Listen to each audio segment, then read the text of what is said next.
মায়ের যে মাটির মূর্তিটা হয় ওটার উচ্চতা 21 ফুট যেটা, এবং আপনি যদি মায়ের রূপ দেখেন ওই দিনকে গয়না পরাবার পরে, ওই রূপ সামনে থেকে না দেখলে আমি বোঝাতে পারবো না। মায়ের দিকে যদি আপনি একদৃষ্টে তাকিয়ে থাকেন আপনার চোখে জল চলে আসে।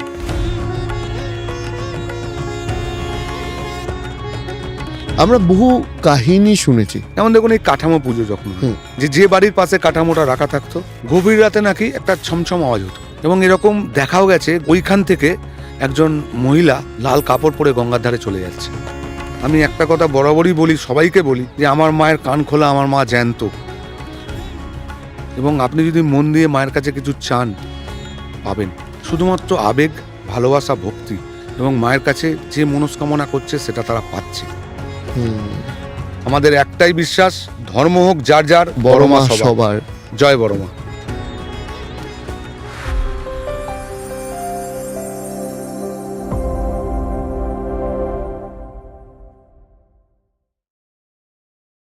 আমরা বহু কাহিনী শুনেছি, যেগুলো অলৌকিক কাহিনী, যেগুলো হয়তো বাস্তবে সম্ভব না, কিন্তু মায়ের কৃপায় সেগুলো হয়েছে। আপনি আমাদের একটা দুটো একটু যদি শোনাতে পারেন।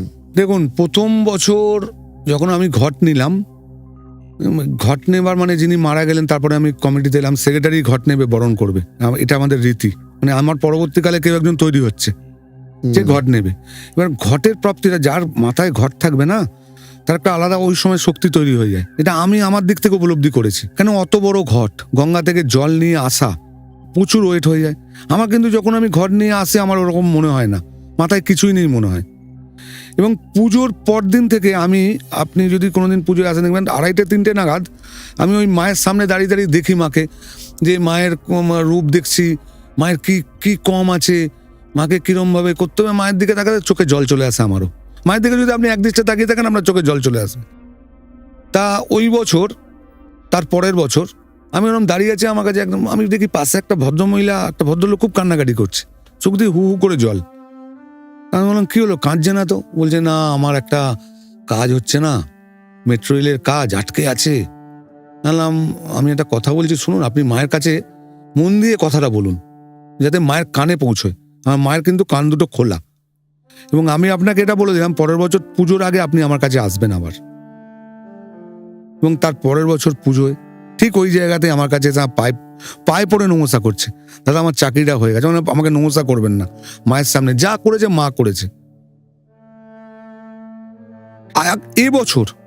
এবছরের কাহিনী বলি, একজন ভদ্রমহিলা আমাকে ফোন করেছে, কল্যাণী থাকে, নাম বলছি না। বলছে, দাদা আমি একটা মাকে শাড়ি দেবো বেনারসে, আপনি পরিয়ে দেবেন? বলছে, দেখুন সবাই শাড়ি তো ওরম ভাবে না, একটা টাইম থাকে, সেভাবে আপনার পরিয়ে আমি ছবি পাঠিয়ে দেবো। বলছে, না, আমার শাড়িটা আমি যেনকে দেবো সেনকে পড়াতে হবে। আমি মায়ের কাছে বিশাল উপকার পেয়েছি। কি হয়েছে, ঘটনাটা বলুন। বলছে, আমার এই মুখের চারদিকে একটা অ্যালার্জি হয়েছিল, যেটা আমি বাইরে বেরোতে পারতাম না, আমি মাস্ক পরে ঘুরতাম। আমি মায়ের কাছে গেছি, পুজো দিচ্ছি, মাকে নমস্কার করছি, যেই পুজো দিয়ে বেরোতে যাব, একটা বাচ্চা ছেলে আমাকে ডাকলো, ডেকে বললো টপিক্যাল, শুধু বললো টপিক্যাল, বলে চলে গেল। আমি বাইরে বেরিয়ে চিন্তা করছি, ট্রপিক্যাল মানে কলকাতা ট্রপিক্যাল। উনি চিকিৎসা করলো, ট্রপিক্যালে গিয়ে পুরো সুস্থ। এবং আমাকে বলছে, বাচ্চা ছেলেটা আমি খুঁজবো। না, আপনি কি করে খুঁজবেন বাচ্চা ছেলেটাকে? ভগবান তো মানুষের মাধ্যমে আপনাকে জানান দেবে যে তুই এটা কর, ওটা কর, তবে তুই সুস্থ হবি। আজকে আসার আগে একজন ফোন করেছে, আমার ননদের ক্যান্সার হয়েছে, আপনি পুজো করে দিন। আমি পুজো দিয়েছি। কাজে আবার আর একজন ভদ্রমহিলা, কোনো একটা অমাবস্যা, আমি মায়ের রান্না করি, অমাবস্যায় মায়ের ভোগটা আমি করি। আমি বসে আছি, আমাদের এখানে একটা নিউজ পোর্টালের একটা ছেলে, সুব্রত নাম, ও আমার কাছে এলো, দাদা এই ভদ্রমহিলা ছেলের খুব ক্রিটিক্যাল কন্ডিশন, আইসিইউতে ভর্তি আছে, তুমি একটু ওনার সঙ্গে কথা বলো, খুব কান্নাকাটি করছে। ও আর ওনার মেয়ে এলো আমার কাছে। বললাম, কি হয়েছে? বলে এরকম। বললাম, দেখুন আমি তো কিছু করতে পারবো না, যা করবে বড় মা। আর আমি জানি বড় মার যে অর্ঘ্য আছে, মানে যেটা প্রাণ প্রতিষ্ঠা করতে হয় মাকে অর্ঘ্য দিয়ে, দুব্য দিয়ে একটা দেখবেন লাল কাপড় দিয়ে অর্ঘ্য তৈরি করে মায়ের প্রাণ প্রতিষ্ঠা হয়। আচ্ছা, সেখান থেকে আমি একটা অর্ঘ্যের ঘাস দিলাম, দিয়ে বললাম, দেখুন হসপিটাল তো বড় হসপিটাল, ঢুকতে দেবেন এসব নিয়ে, আপনি ডাক্তারকে রিকোয়েস্ট করবেন মাথায় ঠেকাবার জন্য, নিয়ে যান, যদি হয় এইভাবেই হবে। ডাক্তার যখন হাল ছেড়ে দিয়েছে আর তো কিছু করার নেই, আপনাকে বিশ্বাস করতে হবে, নিয়ে যান। 2 দিন পরে আমার আমাকে ফোন, দাদা আমার ছেলে জেনারেল বেডে দিয়ে দিয়েছে এবং আমি মন্দিরে হোম করব। এবং বিশাল করে মন্দিরে হোম করলো। এরকম আরো অনেক ঘটনা, অনেক। তারপরে তো আপনাকে বললাম আমাদের যে মায়ের হোমের কলা, এটা আমি না, এটা আমার আগে থেকে আমাদের আসার আগে থেকে এটা রীতি ছিল যে মায়ের হোমের কলা যদি যাদের বাচ্চা হচ্ছে না, নিঃসন্তান, তারা যদি খায় তাদের বাচ্চা হয়, এটা আমারও জানা ছিল। এবং আমি আসার পরে আমার হাত দিয়ে যাদের দিয়েছি, ধরুন আমি যদি 10 জনকে দিয়ে দেখি 5 জনের আমি ফল পেয়েছি। এরকম ঘটনা উলুবেরিয়ার একজন সুরজিৎ ঘোষ বলে একজন আছে, তার এবং বনগার একজন, একসঙ্গে দুজন 2018 না 19 দুজনে আমি বসে আছি, তখন সবে পুজোর সামনাসামনি, এসে হাওয়া করে কাঁদছে আমার সামনে, দুজন শাশুড়ি, যে মন্দিরে তখন ওই মন্দির ছিল আমাদের, এত বড় হয়নি তখন, ধর্মশালার মধ্যেই মন্দির ছিল। বললাম দেখুন আমি তো কিছু, মায়ের আপনি পুজোর সময় কলা, এই যে পান সুপুরি এগুলো দিন, আমরা হোমে দেবো, নিশ্চয়ই কোনো একটা কারণ কিছু তৈরি হয় ওই সময় যে কলাটা এফেক্টিভ হয়ে যায়। দিল ঠিক একদম। সেই বাচ্চাটা দাদা এখনো প্রতি বছর আমার মন্দিরে কেক কাট, জন্মদিনে কেক কাটে, ও বাড়িতে অনুষ্ঠান করে না, এই বছরও করে গেছে। এবং একটা করে পাঞ্জাবি প্রতি বছর আমাকে গিফট দিয়ে যায়। এবং যখনই বাচ্চারা কাঁদছে আমাকে ফোন করছে, বাচ্চাটার মানে কি বলবো, একবার আমাকে ফোন করলো, 2 দিন ধরে বাচ্চাটা কন্টিনিউয়াস কেঁদে যাচ্ছে। আমার দাদা কি করব, ডাক্তার দেখাচ্ছি, কেঁদেই যাচ্ছে। আপনি আমাকে ফোন করলেন, মাকে জানাচ্ছি, দেখুন কান্না থেমে যাবে। 2 ঘন্টা পরে ফোন করে বলছে কান্না থেমে গেছে। দেখুন বিশ্বাসটা এই জায়গায়, আমি বলছি, মানুষ শুনছে, কেউ ভাবছে এ তো ভুলভাল কথা বলছে, কিন্তু এগুলো আমার জীবনে হয়েছে, চোখে দেখা। ক্যান্সার হয়েছে, ক্যান্সার সেরে গেছে দাদা, এরকম ঘটনা আমার কাছে আছে, এসছে। আমি বললাম আমি যখনই কারুর কোনো এরকম প্রবলেম হয় না, তাদের আমি মাকে যে শসা দেয়, শসা আমি দিয়ে দিই, শসা খান কাজে লাগবে, মায়ের ফল খান, শসা, আপেল, এরকম অনেক দিয়েছি, অনেক হয়েছে এরকম, দাদা সুস্থ হয়ে গেছে। মন্দির কাটবার সময়, মন্দির তৈরি করবার সময় পেছনে একটা গাছ ছিল, আম গাছ, যে লোকটা কেটেছিল লোকটা শুনলাম প্যারালাইজড হয়ে গেছে। সবাই বললো মন্দিরে গাছ কেটেছে, প্যারালাইজড হয়ে গেছে। ভ্যানে করে ওনাকে নিয়ে আসা হলো, মায়ের সামনে শোয়ানো হলো, মায়ের যে চন্নবিটের জল দিয়ে সারা গায়ে দিয়ে দেওয়া হলো। 3 মাস পরে হেঁটে মন্দিরে আসছে। আচ্ছা, আপনাদের ঠাকুরের বেনারসি একটি জায়গায় গিফট করার কথা ছিল, তো সেখানে একটা অদ্ভুত ঘটনা ঘটেছিল, সেটা একটু যদি বলেন। ওর একটা ঘটনা আছে, যে মহিলাটার বিয়ে হচ্ছে তার একটা আগের পূর্বের ঘটনা আছে, সেই ঘটনাটাও বলি। তা মন্দিরে পুজো দিতে এসছে, তখন পুজো না, মন্দিরে পুজো দিতে এসছে। তা আমি মন্দিরের মায়ের সামনে বসে আছি, হট করে ভদ্রলোক, ভদ্রমহিলা, তার 2 মেয়ে আমার কাছে এসে বললো, দাদা আমার চটি চুরি হয়ে গেছে। আমি বললাম দেখুন ভাগ্যবানদের চটি চুরি হয়, যারা ভাগ্যবান তাদের চটি চুরি হয়, কিছু মনে করবেন না, আপনার নিশ্চয়ই কিছু ভাগ্য খুলবে। তারপর আমি বললো, দাদা কালকে আমার মেয়ের ইন্টারভিউ, চাকরির ব্যাপার আছে, দেখুন হয়তো চাকরি পেয়ে যাবেন। এবং কি বলবো, আশ্চর্যজনকভাবে হয়তো আপনাদের মাধ্যমে উনি শুনবে, হাসছে হয়তো, বেলগড়িয়ার বাসিন্দা। পরের দিন বললো আমার মেয়ের চাকরিটা হয়ে গেছে। এবং আমাকে গুরু হিসেবে মানে, আমাকে রাস্তায় কেন, মন্দিরে কেন, যেখানে যাবে, বাবা মা 2 মেয়ে আমাকে নমস্কার করবে রাস্তার মধ্যে, কেন জানি না, হয়তো ভাবছে আমার মধ্যে কিছু আছে। এবং বড় মেয়ের 2 মেয়েরই এখন চাকরি হয়ে গেছে, কিন্তু বড় মাকে কাছে এসে আচ্ছা, বড় মেয়ের এঙ্গেজমেন্ট, আমাকে বললো তোমাদের যেতেই হবে। তার আগে বাড়ি কিনেছে, সে যেতে পারিনি, এঙ্গেজমেন্টের দিন আমি গেছি। আমরা বললাম যেখানে যাই বেনারসি নিয়ে যাই। তা আমি একটা বেনারসি, আমাকে একটা ছেলে বলে বেনারসি কালারটা খুব সুন্দর, বললাম দে, প্যাকিং করে দে। প্যাকিং করে দিল। আমি গেলাম যে আশীর্বাদের ওখানে, আমাকে আশীর্বাদ করতেই হবে, বাড়ির লোক করছে, সবাইকে সরিয়ে দিয়ে আমাকে বসিয়ে দিল, যে তাপস দা এসছে। আমি বললাম ঠিক আছে, বেনারসিটা খুলে ওর হাতে দেবো। কি বলবো, মানে আমি আশ্চর্য, আমি বেনারসিটা খুললাম, যে বেনারসিটা আমি নিয়ে গেছি সেই রকম, সেই একই ডিজাইনের বেনারসি মেয়েটা পড়ে আছে। এবং ওখানে যারা ছিল সবাই অবাক, সেটা কি করে সম্ভব। আমি কিন্তু দেখিনি, আমি জানি না, আমি একটা কালারের বেনারসি নিয়ে গেলাম, ও মনে হচ্ছে ওই বেনারসিটা ও পরে বসে আছে, একদম সেম। মানে অবাক করা, বেশ কিছু অবাক করা, মানে এগুলো বর্মা বলেই সম্ভব। ভরের কিছু কথা আপনি বলছিলেন, যেটা খুব ইন্টারেস্টিং। দেখুন এই পুজোর সময় আপনি যদি মায়ের মূর্তির সামনে যেখানে দণ্ডি কেটে আসছে ওখানে আসবেন, দেখবেন কন্টিনিউয়াসলি হয়ে যাচ্ছে ওরকম। কিরকম একটু আমাকে কিরকম ব্যাপারটা- হট করে পড়ে গেল, হট করে পড়ে গিয়ে সব বডি স্টিফ হয়ে যাবে এবং মায়ের দিকে তাকিয়ে মানে পুরো স্টিফ। আপনি বলুন, কি হলো হট করে এরকম স্টিফ? তারপরে কিছু মহিলা আছে যারা বসে ইয়ে করছে। দেখুন, আমি এই ভর ব্যাপারটাকে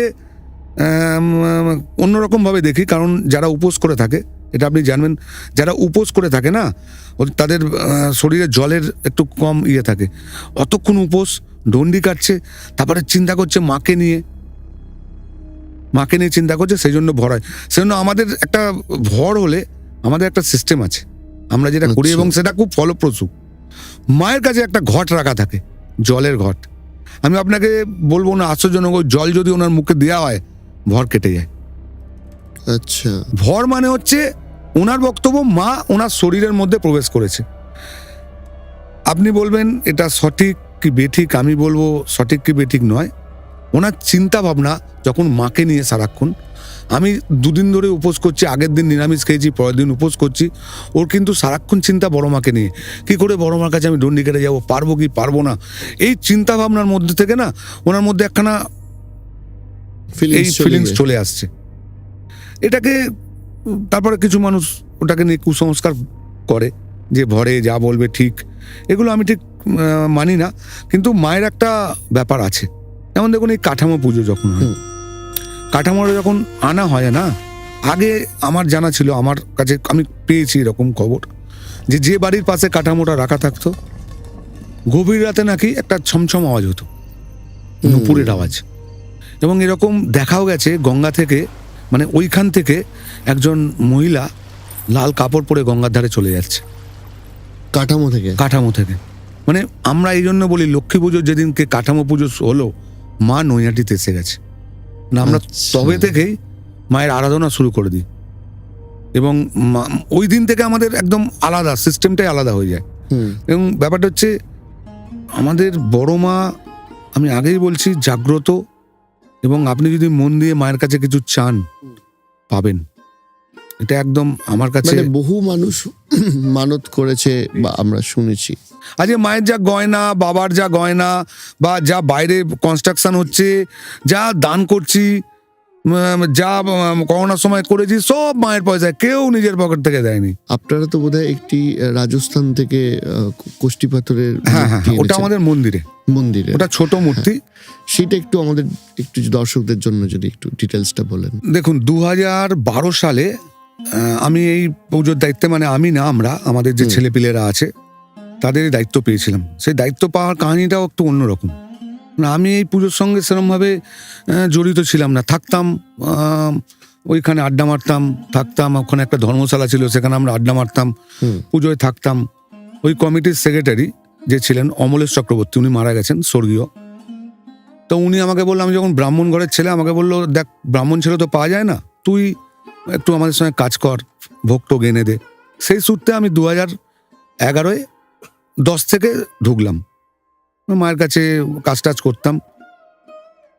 সেরকমভাবে ঠাকুর দেবতা আমি বিশ্বাস করতাম না, বিশ্বাসটা আমার এসছে, সেই জন্য আমি কাহিনীটা বলছি। এবার আমি খুব ঘুরতে ভালোবাসি, পাহাড় টাহাড়ে ঘুরতে ভালোবাসি। আমার ওই বছর অমরনাথ 3 বার হচ্ছে, ওই বছর এখনো পর্যন্ত আমার 7 বার হয়ে গেছে অমরনাথ দর্শন। সেই বছর উনি আমাকে বললো, আমি তোর সঙ্গে যাব। ওনার তখন বয়স 69। বললাম, তোমার সুগার আছে, তুমি যাবে? বললো, না, আমি যাবো তোদের সঙ্গে। আমি হেলে কাজ করতাম, আমি করতে পারিনি, যেতে পারিনি। আমি কাশ্মীরে অনেকবার পোস্টিং হয়েছে, আমি যেতে পারিনি। এবং আমাদের 12 জনের টিকিট কাটা হয়েছিল। ইন দ্য মোমেন্ট 10 দিন আগে উনি বলল, উনি একটা টিকিট কাটলো। দেখুন, মৃত্যু যখন আসবে না, তখন আপনাকে কেউ কিন্তু আটকাতে পারবে না তার কাছ থেকে। আমাদের 3 জনের টিকিট কনফার্ম হয়নি, আমাদেরও ওয়েটিংয়ে ছিল। উনি 10 দিন আগে টিকিট কাটলো, আমার টিকিটটা কিন্তু কনফার্ম হয়ে গেল। আমার সঙ্গে গেল, দর্শন করলো। চন্দনবাড়ি দিয়ে আমরা উঠলাম, দর্শন করে নিচে নামলো বালতালে। ওনার সুগার 400 হয়ে গেল। মিলিটারিটা ওনাকে ধরে আসছে না। 2 দিন পর উনি নেমেছে, আমরা নাবার 2 দিন পর। আমার তো মনে হচ্ছে উনি মারা গেছে ওপরেই, কিন্তু না, বেঁচে নামলো উনি। এবং 400 ওপরে সুগার। ওনাকে বেস ক্যাম্পে রাখা হলো। কি বলবো, ওই দিন রাতে আমাদের 13 জনের মধ্যে 12 জন অসুস্থ, একা আমি ওনাকে দেখাশোনা করছি, একা আমি সুস্থ, আর সবাই কাউর বুকে ব্যথা, কেন অক্সিজেন প্রবলেম হলে জানেন তো বিভিন্ন রকম প্রবলেম হয়, কেউ শ্বাস নিতে পারছে না, একটা ক্যাম্পের মধ্যে সব জুড়ি সুড়ি হয়ে চলে আছে, পরের দিন বেরিয়ে যাব, কিন্তু রাতটা আর কাটলো না। রাত্রির 2:30টার সময় আমি বলছি এই গল্পটা, আমার নিজের এখন কাটা দিচ্ছে গায়ে। রাত্রির 2:30টার সময় একটা ভদ্রমহিলা মানে উঠতে গিয়ে বলছে যে অক্সিজেন প্রবলেমের জন্য উনি কি পাগল হয়ে গেছে, 5 জন পোর্টার ওনাকে ধরতে পারছে না, এবং ওনার গায়ে ইঞ্জেকশন পুশ করছে, উনি কোনো সান নেই, মানে উনি শুচ্ছে না। ঠিক যেখানে আমি বসেছিলাম, দেখুন আমার এখনো গায়ে কাটা দিয়ে দিচ্ছে, ঠিক অপোজিটে ভদ্রমহিলাটা বসলো, এবং চোখটা পুরোটাই ওনার কালো হয়ে গেছে, পুরো চোখ সাদা, ব্যাপারটা আমাদের যে সাদা ব্যাপারটা থাকে না, নেই। যেটা আমি মাকে যখন বরণ করতে উঠি, বড় মাকে বরণ করতে উঠি, আমি উঠি, আমাদের রীতি হচ্ছে ছেলেরা বরণ করবে, আমি যখন মাকে বরণ করতে উঠি না, আমি মায়ের সামনে গিয়ে সেই রূপটাই আমি দেখতে পাই, এবং উনি এতটাই মায়ের প্রতি ইয়ে ছিল, উনি ওইখানে মারা গেল ওই দিন সকালবেলায়, ভোরবেলায়। এবং আমি যখন সকালবেলায় 5-10 মিনিটের জন্য আমি শুতে গেছি, আমি শোয়ার যেই চোখটা একটু মুড়েছে, আমাকে বললো উনি, ওনার নাম ছিল বোকা, আমরা বোকা কাকা বলতাম, উনি হট করে আমাকে বললো যে উনি পড়ে গেছে। আমি দৌড়ে দৌড়ে গেছি, আমি 10 মিনিটের জন্য কিন্তু বেরিয়েছিলাম, গিয়ে দেখি যে সিটটায় মহিলাটা বসেছিল সেই সিটটায় উনি, ওনার সিট চেঞ্জ হয়ে গেছে। আচ্ছা। এবং দেখি অক্সিজেনটা লাগিয়ে রেখেছে ওখানকার লোকেরা, কিন্তু আমি ওনার চোখ তুলে দেখলাম, আমি বুঝতে পেরে গেছি ওনার চোখ স্থির, উনি মারা গেছে। এবং সেই সময় আমি ওনার 12 জনকে পাঠিয়ে দিলাম, তোরা চলে যা, আমি নিয়ে যাব। এবং তখন নৈহাটির মানুষ এবং সবাই ওনার বাড়ির লোকজন বললো তুই সেক্রেটারি হ, সেই আমার 12 থেকে যাত্রা শুরু। এবং তারপর থেকে আমি নিজেকে অনেক চেঞ্জ করে দিয়েছি, অন্যরকম ছিলাম, নিজে চেঞ্জ করে দিয়েছে বড় মা আমাকে। তারপরে 2014 সালে যে ধর্মশালাটা বললাম, সেটা মন্দির করলাম আমরা। আচ্ছা। ওখানে মানে সব ভুলভাল কাজ হতো, মানে লোকজন, মানে একটা জায়গা, একটা অসামাজিক জায়গা ছিল, সেটা মন্দির হয়ে গেল। এবং সেখানে পুজো, এবং আমাদের সবার ইচ্ছা ছিল একটা মন্দির হোক, মায়ের একটা মূর্তি হোক। তখনকার যে পুরোহিত ছিল স্বর্গীয় সত্যরঞ্জন চক্রবর্তী, মেন পুরোহিত আমাদের, উনি বললো তো ছবিতে পুজো কর, মূর্তি এখন করতে হবে না। সেরকম ফিনান্সিয়াল আমাদের ক্ষমতাও ছিল না। তারপরে আস্তে আস্তে আমাদের পরিস্থিতি ঠিক হলো, এবং আগের বছর আমরা মন্দির করলাম। আমি 3 বছর মানসিক করেছিলাম, 3 বছর আমি দাড়ি কাটিনি, আমার এত বড় দাড়ি হয়ে গেছিল। আচ্ছা। আমি আগের যদি ছবি আপনারা কোনো সময় পাবেন, দেখবেন এত বড় দাড়ি ছিল আমার। আমি যেদিনকে মন্দির হলো সঙ্গে দাড়িটা কেটে দিয়েছি, ওটা আমার মানসিক ছিল। কষ্টি পাথরের মূর্তি, মায়েরকে ভক্তদের দেয়া সোনা গয়না দিয়ে মাকে সাজানো, এবং এবছর পুজোয় মায়ের যে রূপোগুলো পড়েছিল তাই দিয়ে পেছনে 40 কিলো, আনুমানিক 40 কিলো রূপো দিয়ে মায়ের একটা চালিও করেছি। এটা এখন দেখতে পাচ্ছে মানুষ। সেই মন্দির পুজো সারা বছর। আমি একটা কথা বরাবরই বলি, সবাইকে বলি, যে আমার মায়ের কান খোলা, আমার মা জ্যান্ত। আমি যদি জ্যান্ত যাকে বলবো, তাকে তো আমি 4 দিন খাইয়ে ছেড়ে দিতে পারবো না। অনেকে বলে দুটো একই পুজো দুটো ভাবে হচ্ছে, মন্দিরে হচ্ছে, বাইরে হচ্ছে। আরে বাবা, একটা পুজো 4 দিন তো বাইরে হচ্ছে, তারপরে যিনি জ্যান্ত আমি প্রতিমা বলছি, তাকে আমি না খাইয়ে রাখবো? আপনি বাড়িতে আপনার বাড়ির ঠাকুরকে কখনো মিষ্টি দেন না? রোজ জল দিতে হবে। যে কৃষ্ণ অনেকে বাইরে নিয়ে ঘোরে, কিন্তু কৃষ্ণই কিন্তু কালী, কৃষ্ণ কালী, কৃষ্ণই কিন্তু কালী। কৃষ্ণ এমন একটা দেবতা, সব দেবতার পেছনে আছে, কালীর পেছনেও আছে। তাকে আমি না খাইয়ে রাখতে পারবো না। না খাইয়ে রাখলে আমাদের খারাপ হবে, মানুষের খারাপ হবে, নৈহাটিবাসীর খারাপ হবে। সেই জন্য সারা বছরের জন্য করলাম। এবং কিছু মানুষ আছে যারা এই মূর্তি দেখতে পারে না, আসতে পারে না, বাইরে থাকে, তারা তো এসে মাকে দর্শন করতে পারছে, মাকে পুজো দিতে পারছে, দেখতে পাচ্ছে। তাদের মনের একটা শান্তি। প্রচুর মানুষ মানত করে, সারা বছর ধরে করছে, তারা আসছে, পাচ্ছে। এখন শনি মঙ্গলবার নৈহাটিতে আমার মনে হয় দক্ষিণেশ্বর তারাপীঠের থেকে বেশি ভিড় হয়। আমি তারাপীঠে যখন যাই, ওখান থেকে খবর নিই, আমাদের মন্দিরে কি খবর, আমার কাছে ভিডিও পাঠায়, আমি দেখে ভাবি তো তারাপীঠে ভিড় নেই, আমার মায়ের কাছে এত ভিড়। এটাই হচ্ছে আশ্চর্যজনক ব্যাপার, যে মা, বড় মা যে আছে, তার অনেক প্রমাণ আমি আপনাকে আরো পরবর্তীকালে বলছি। অবশ্যই অবশ্যই। আপনি আমাদের এই 21 ফুটের যে মূর্তি, একটু যদি ইতিহাসটা আমাদের বলেন, কিভাবে শুরু আপনার? এখানে দেখছি যে ভক্তি ও শ্রদ্ধা, ভক্তি শ্রদ্ধা আগের বছরের আবেগের 100 বছর 100 বছর, হ্যাঁ। পুজোটা একটা বাড়ির পুজো ছিল। পুজোটা প্রচলন করে ভবেশ চক্রবর্তী মহাশয়, স্বর্গীয়। আচ্ছা। ওনার বাড়িতে উনি ছোট করে পুজো করতো, রক্ষাকালী পুজো হতো। এবার ওনার এবং ওনার কিছু বন্ধুরা যারা পুজোটা করতো, আমার মতনই ঘুরতে ভালোবাসতো। হুম। এবার নবদ্বীপে গেছে, গিয়ে দেখেছে ওখানে বড় বড় রাসের পুজো হয়, বড় বড় সব মূর্তি। দেখার পরে ওনার মনে হয়েছে যে আমার মাকে বড় করলে কেমন হয়, 100 বছর আগে। তা উনি নৈহাটিতে এসে তো ওনার তো ওই চিন্তা।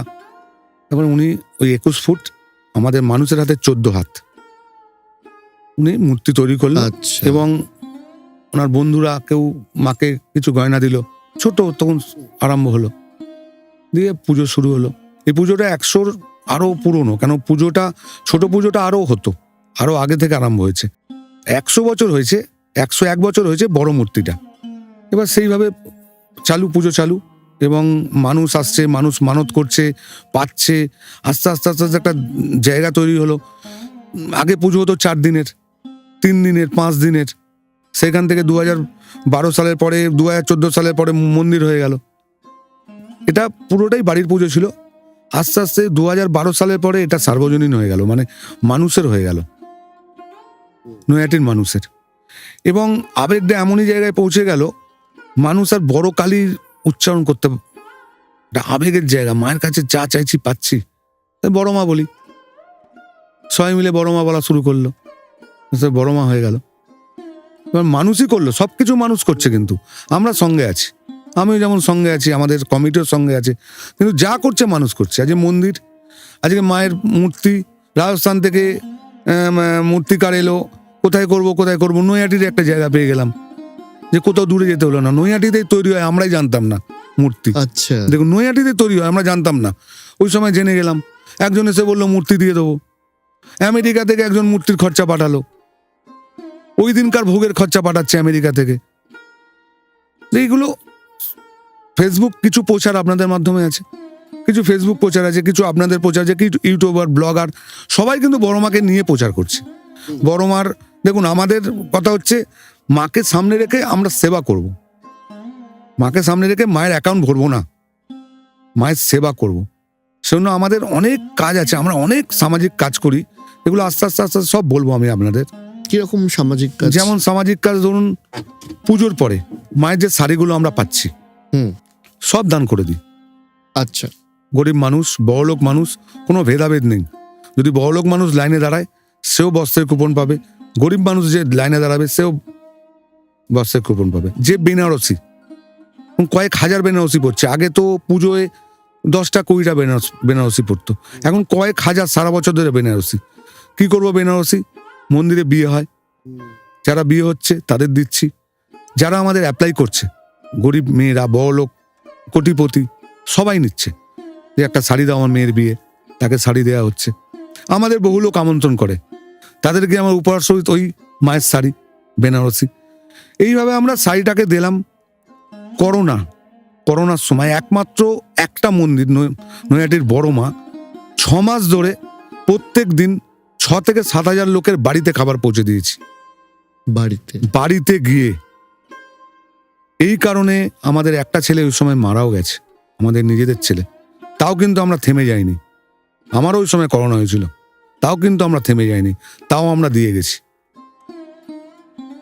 মানে আমার ওই সময় মুদিখানার দোকানে, আমাদের যে মুদিখানা দেয়, ওই সময় আমাদের 15 লক্ষ টাকা উনি ধার দিয়েছিল শুধু এই করবার জন্য, একদিনও চাইনি। এবং আপনাকে কি বলবো, সেই বছর পুজোয় তৎকালীন যতদিন ধরে পুজো করে আসছি সব থেকে বেশি ডোনেশন পড়েছে। তাহলে মায়ের কৃপা নেই? ওই সময় লোক আসতে পারছে না, ওই বছর আমরা লোক ঢুকতে দিতে পারিনি, ভার্চুয়ালি অঞ্জলি করেছি, কিন্তু দান বস্ত্রে সব থেকে বেশি পয়সা পড়লো। কি করে হলো? এগুলো তো মায়ের কৃপা।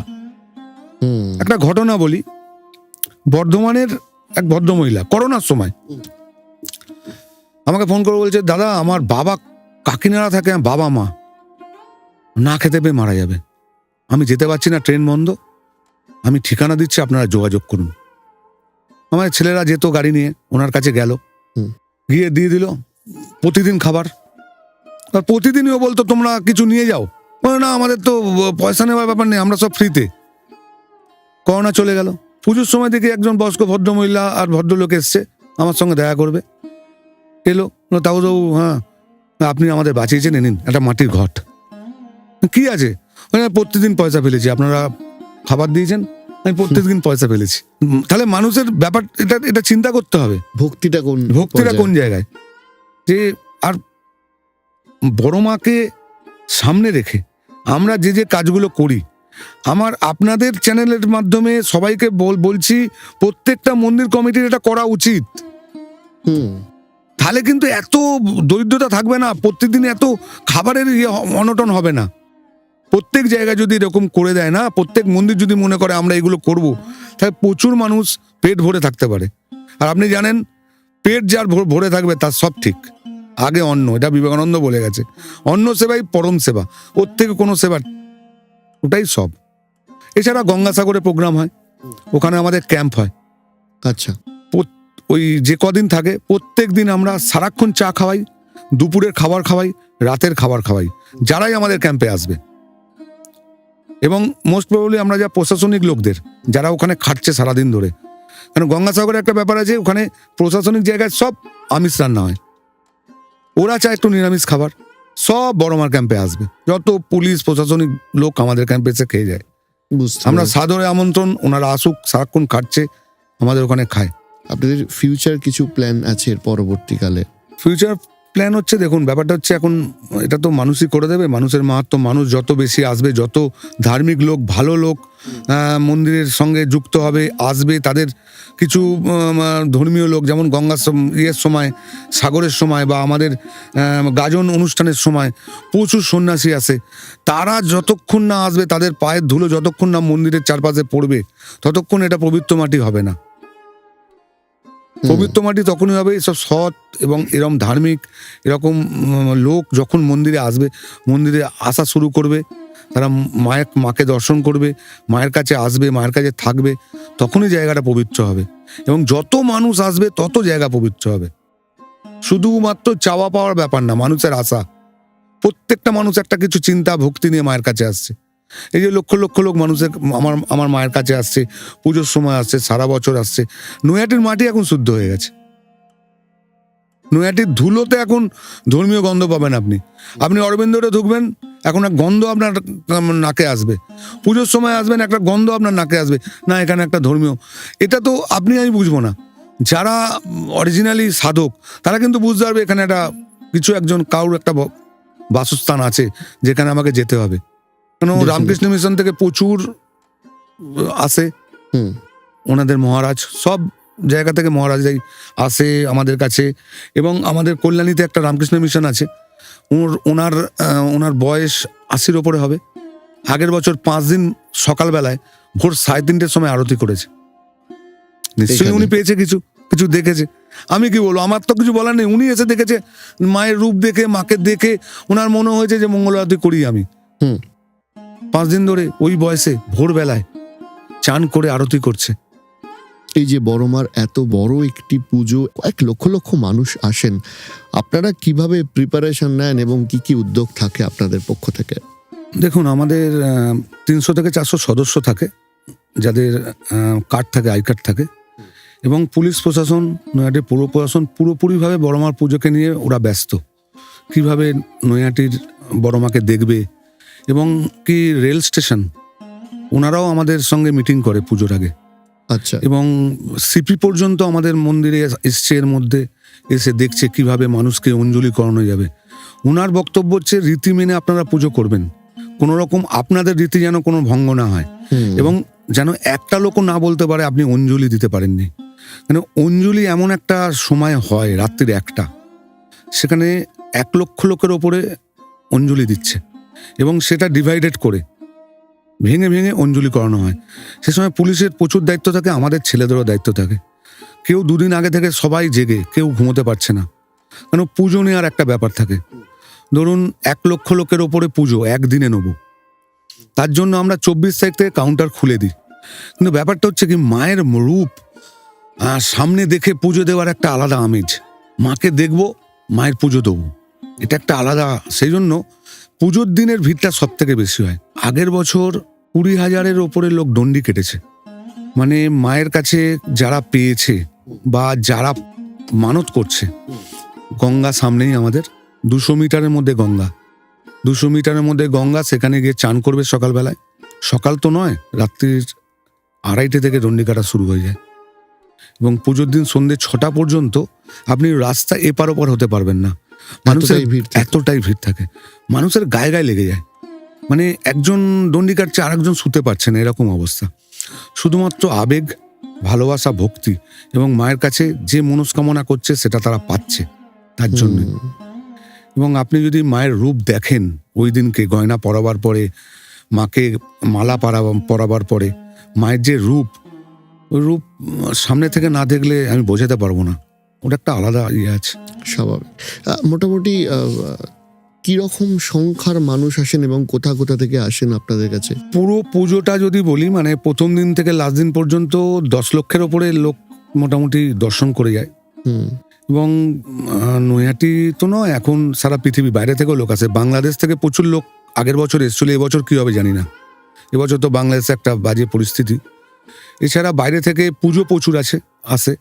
এছাড়া আপনার পশ্চিমবঙ্গের বাইরে, ঝাড়খণ্ড, বিহার, উত্তরপ্রদেশ, প্রচুর মানুষ এখন থেকে হোটেল বুক করতে শুরু করে দিয়েছে, ডন্ডি কাটবে। কেন, আমার ফোন নাম্বারই দেওয়া থাকে, আমাকে কন্টিনিউয়াস ফোন সঙ্গে রাখতে হয়, ফোন করে আমায় ধরতে হয়, তাদের সব ব্যবস্থা করে দিতে হয়। মানে আশেপাশে এখন লজও তৈরি হয়ে গেছে যেখানে মানুষ থাকছে এবং তারা ডন্ডি কাটবে। ম্যাক্সিমামই ডন্ডি কাটার ভিড়টাই বেশি থাকে। মানে আপনি ধরুন আগেবারে 22,000, মানে এবারে সেটা ডবল হয়ে যাবে।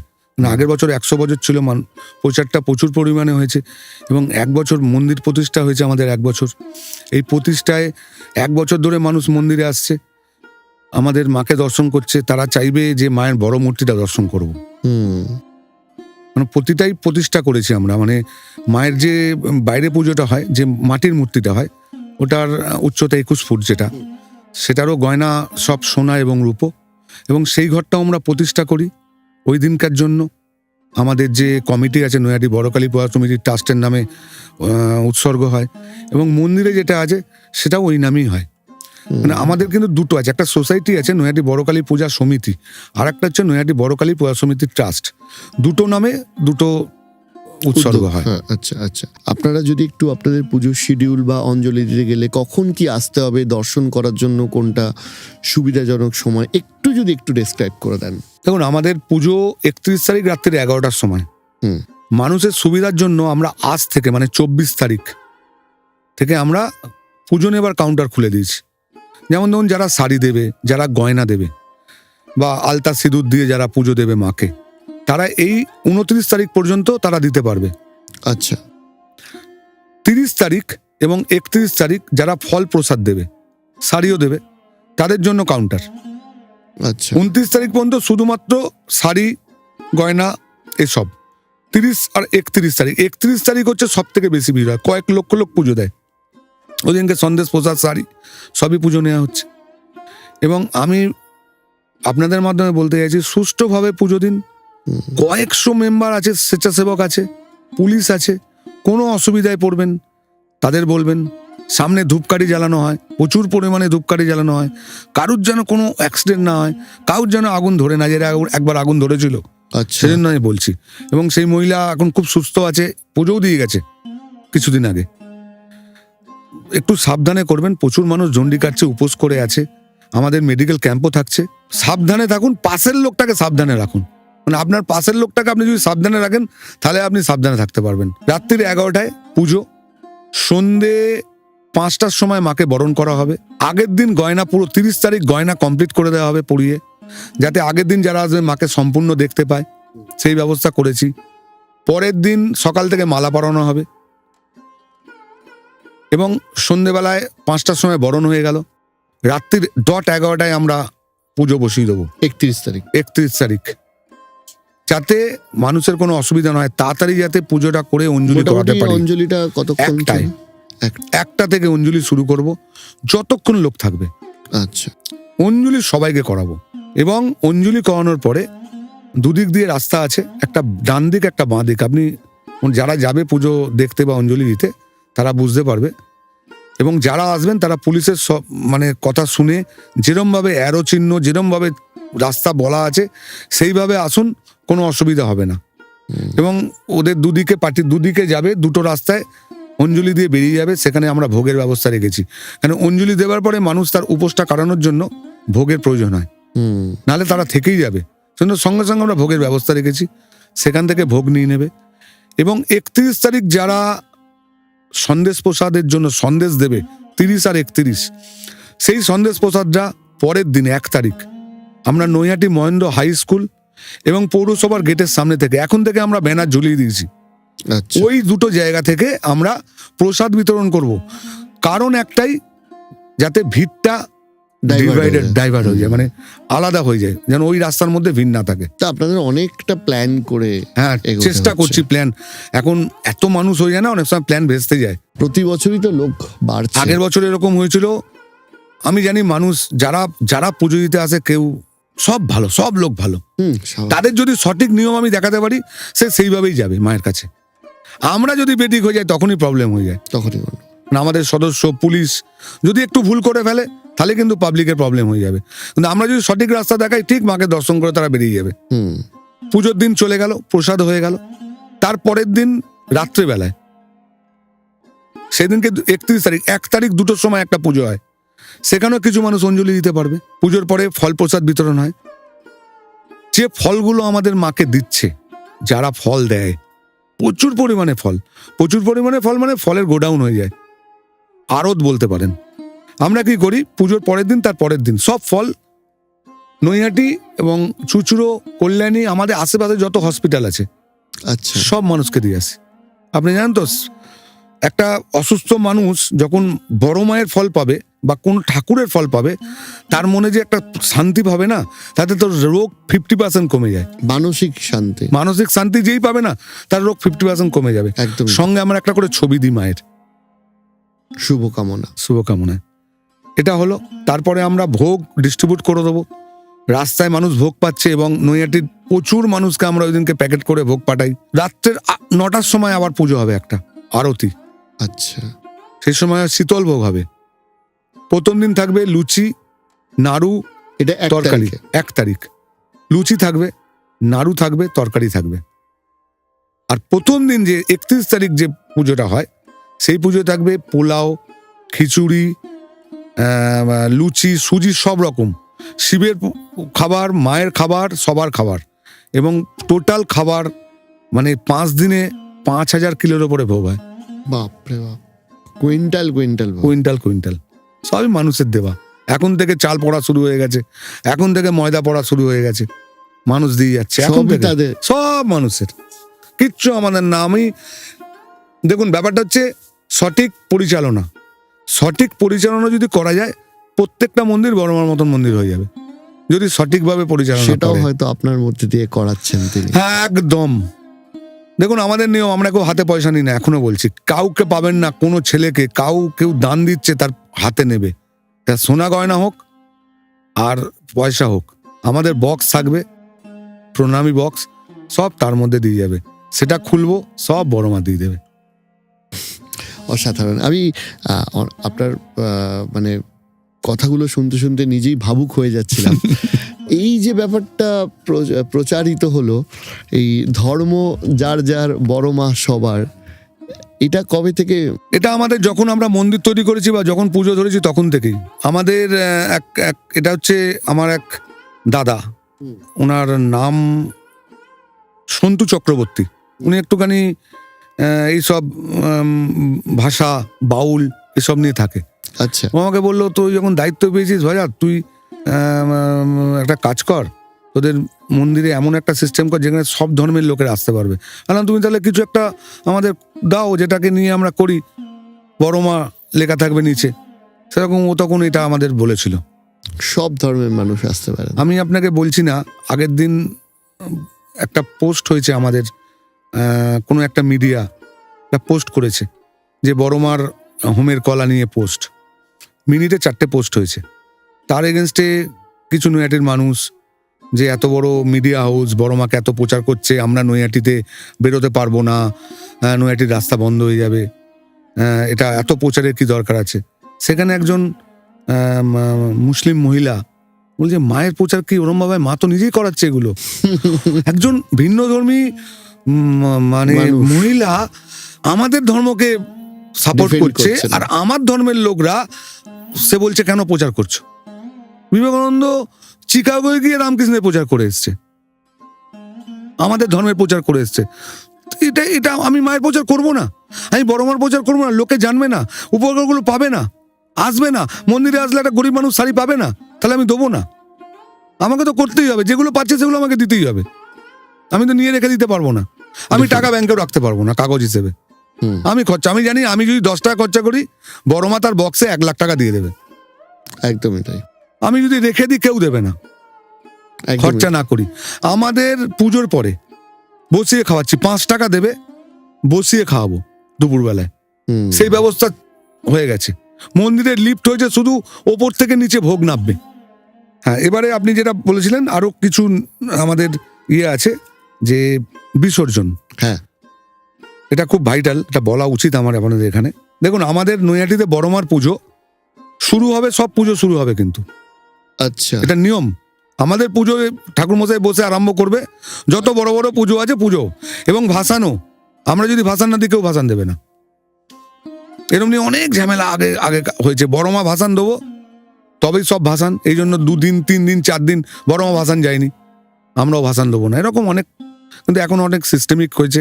আমাদের সঙ্গে প্রশাসনের খুব সুসম্পর্ক, ওনারা আমাদের কথা মানে, আমাদের প্রচুর সাহায্য করে। এবং বিসর্জনের দিন 4 তারিখ ঠিক হয়েছে। এবারে 4 তারিখ বিকেল 4টের সময় দড়িতে টান পড়ে যাবে।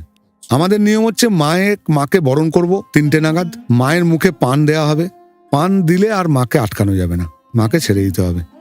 এবং ওইভাবে কয়েকশো লোক, 1000 লোকের ওপর লোক মাকে দড়ি ধরে টেনে নিয়ে যাবে, নিয়ে গিয়ে গঙ্গায় বিসর্জন। ওটাও দেখার মতন। অবশ্যই সব লোক তো আর সুযোগ পায় না, কারণ ওই সময় অনেক কঠিন পরিস্থিতি থাকে, অত লোককে দেয়া যায় না, আটকে দেয়া হয়।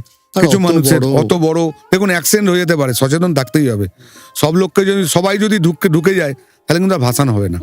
একদমই আর তাই। ওরকম লোহার চাকা দেওয়া কাঠামো কারো পায়ের ওপর দিয়ে চলে গেলে হয়েছে, এর আগেও গেছে অনেকবার, পা ভেঙে যাবে তো। পা ভেঙে আঙুল চলে গেছে, অনেকের অনেক ক্ষতি হয়েছে।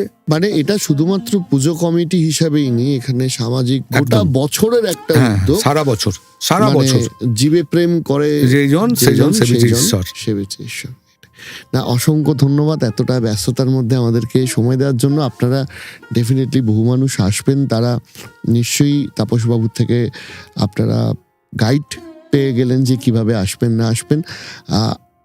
আমরা আরও অনেক কাহিনী নিয়ে, ওনার একটু ব্যস্ততা কমুক, তারপর মায়ের আরও কথা নিয়ে পরে আরও একটি এপিসোড রেকর্ড করব। তবে আজকের জন্য এখানেই শেষ করছি। নমস্কার।